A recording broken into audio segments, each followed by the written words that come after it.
Hello everyone, it is Happy Cappy here and welcome to the first devlog for game Die and Let Live. It is a small game project I started working on about a month ago, partially as a way to fulfill the artistic part of me and in some way to hone my programming skills. And guys, what a way it was! I didn't have a lot of experience in game development apart from two very small games I made about 4 years ago. So I thought, yeah, it sounds like a nice little thing to do. The general idea behind the game was to have an incremental game with a game cycle of fast-paced hack and slash combat. So you are this cute little fella that traverses the circles of hell to help this charming little kitten. So you might ask, what exactly is the gameplay cycle of this game? The progression in the combat part focuses on battling different enemies to clear the circles of the underworld. Each circle consists of several stages, where in the last one you will find the boss. And defeating this boss unlocks the next circle, where new enemies await. I aimed for a relatively relaxed combat experience, where the enemies do not attack you on their own and you can play at your own pace.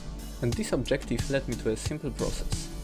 First, you attack, and only then does the enemy strike back. This concept blends really well with the general incremental part of the game progression. As you unlock more stats and skills, you naturally progress further into the game, and more important is the planning and playing itself rather than your skill. In the incremental part, you can upgrade your character through a skill tree developed with a currency obtained by defeating enemies in combat. There you can unlock stat upgrades, new abilities, and also upgrade or evolve the abilities you have already unlocked. Right now the game offers only the first circle of hell. It contains two trial enemies, Ghosty and Slime. Ghosty is a cool ghost that doesn't even know why it is attacked. You brute. It moves in a straight line from the edges of the screen and is this low level, low health and low attack enemy. It drops the first currency, called the red thingy. Here you can see that my creativity is one hell of a weapon.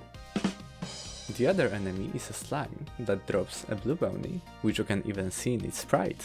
It has a jellyfish AI, moving in jumps while squeezing to make this more dynamic feel. There is also one boss prepared, but for now I don't want to spoil everything. Bosses will work a bit differently as they can attack you. Yet, if you wish for an easier ride, the incremental stat boosts can considerably reduce the difficulty. Beating bosses will unlock the next circles, which are planned for future updates. As for abilities available, there are now 4 experimental actions: 2 melee attacks, Slash, a fast, wide-ranged attack, and Thrust, a narrow attack that lasts for a whole dash. The melee attacks come with a dash, providing some movement useful for dodging bosses' attacks. There is one ranged attack, a shuriken throw. As it would be hard for enemies to counter you from a distance, this attack offers you a safe but not long-lived combat. After the number of projectiles drops to 0, you can no longer attack. That's a shame. There is one special type attack. This type of attack is not well defined, whether it provides a dash, has a limited number of projectiles, or is counterable. Yeah, and this will be all the buffs, debuffs, or any unconventional abilities in the game. The one available now is Taunt, which provokes enemies around you to come closer, so you can unleash a strong, wide-ranged attack to snap them all at the same time. For combat, you can equip 2 attacks, reserved for the left and right mouse buttons, to allow for a variety of strategies using synergies between different attacks. For now, it's actually all I wanted to present. If you are interested in the progress on the project, be sure to subscribe and drop any comments with suggestions or questions you may have. I will be back with my progress, probably around the end of the second circle, and after some balance changes and extensions to the skill tree. So, see you then! Happy Cappy here, peace out!